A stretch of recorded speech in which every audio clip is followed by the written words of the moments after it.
C'était quand c'était. Si ça n'avait pas été, ça ne se dirait pas. Mais comme ça a été, ça se dit. Il y avait un homme qui vivait seul dans une cabane en bois au pied d'une montagne. Il travaillait dur, il creusait la montagne pour faire un tunnel et que les voyageurs ne perdent plus leur temps à en faire le tour. Mais avec ce qu'il gagnait, il avait tout juste de quoi faire un seul repas par jour. Le matin, il se préparait une mamaliga, une galette de maïs épaisse, dorée, qu'il mangeait avec plaisir. Et lorsqu'il n'en avait plus, il léchait l'assiette jusqu'à ce qu'il ne reste vraiment rien. Quand il y avait un petit morceau de beurre, tout rabougri dans son papier froissé, il en enduisait la poêle et c'était encore meilleur. Le soir, il rentrait chez lui et il se régalait avec sa mamaliga qui lui remplissait le ventre. Ce soir-là, alors qu'il rentrait, après une dure journée de travail, il avait préparé sa mamaliga sans beurre. C'était la fin du mois. Il marchait, le nez en l'air. Il essayait d'apercevoir les premières étoiles. Mais quand il s'est retourné pour rentrer, il a vu sa porte ouverte. À l'intérieur, installé à sa table, un vieillard à la longue barbe blanche. Ce vieillard était en train de manger la galette de maïs. « Ça, mamaliga !»« Voleur, pillard, de quel droit manges-tu mon maïs ? Qui t'a permis ?»« J'ai longtemps marché. Je suis passé devant ta cabane. J'ai jeté un œil par la fenêtre.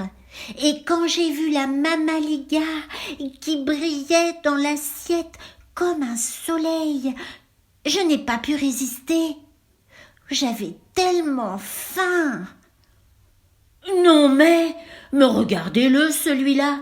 Il voit une galette de maïs et sa langue se met à bondir dans sa bouche. Bah, si tu aimes tant les galettes, va donc manger celle-ci. » Il montrait du doigt la lune qui brillait dans le ciel, bien pleine et bien ronde. « Pardonne-moi, j'avais vraiment très faim. Cela faisait plusieurs jours que je n'avais pas mangé et j'ai fait une si longue route. »« Non, je ne pardonne pas. Puisque tu as mangé, tu dois me payer. » »« Payer ? Je n'ai pas un sou. Mais je reviendrai au printemps. Je te paierai ce que je te dois et même davantage. Crois-moi, tu seras 1000 fois récompensé. » Mais l'homme ne voulait rien entendre. Il a claqué la porte derrière lui pour empêcher le vieux de sortir. Il avait l'air menaçant.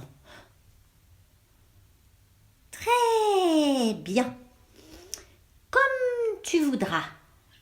Je t'aurais apporté au printemps des monceaux d'or, de quoi devenir l'homme le plus riche du monde.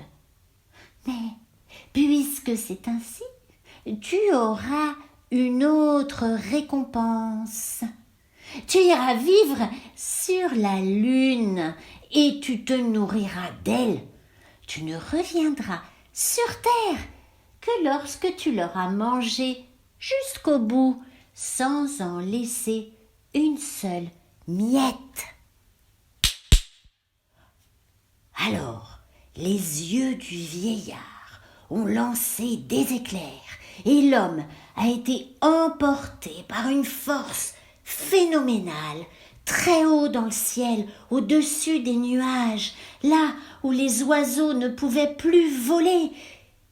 Et il a atterri sur la lune. Impossible de redescendre. Il ne savait pas voler.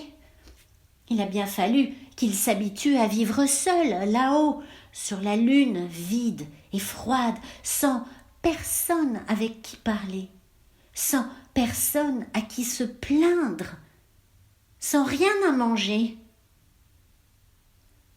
Sans rien à manger? Non. Il n'y avait rien à part la lune elle-même. Et il avait faim, il avait toujours faim. Alors, il a commencé à manger la lune, comme le lui avait dit le vieillard. Mais plus il mangeait la lune, plus il avait faim. Il la dévorait à pleine bouche du matin jusqu'au soir. Et la nuit, il dormait. Et au matin, il recommençait à manger. Jamais de toute sa vie il n'avait eu aussi faim et il n'était jamais rassasié. Souvent, il s'endormait en pensant à sa cabane au pied de la montagne et aux bonnes galettes de maïs qui lui remplissaient le ventre. Au matin, la faim le reprenait et il se remettait à manger, manger, manger. La lune diminuait, diminuait, diminuait, et il l'aurait bien mangé jusqu'au bout, mais dès qu'il n'en restait plus qu'un mince filet, et qu'il s'endormait, enfin rassasié, elle se remettait à grossir, grossir, grossir, jusqu'à redevenir toute ronde. Le pauvre homme n'a jamais pu revenir sur terre et il ne pourra sans doute jamais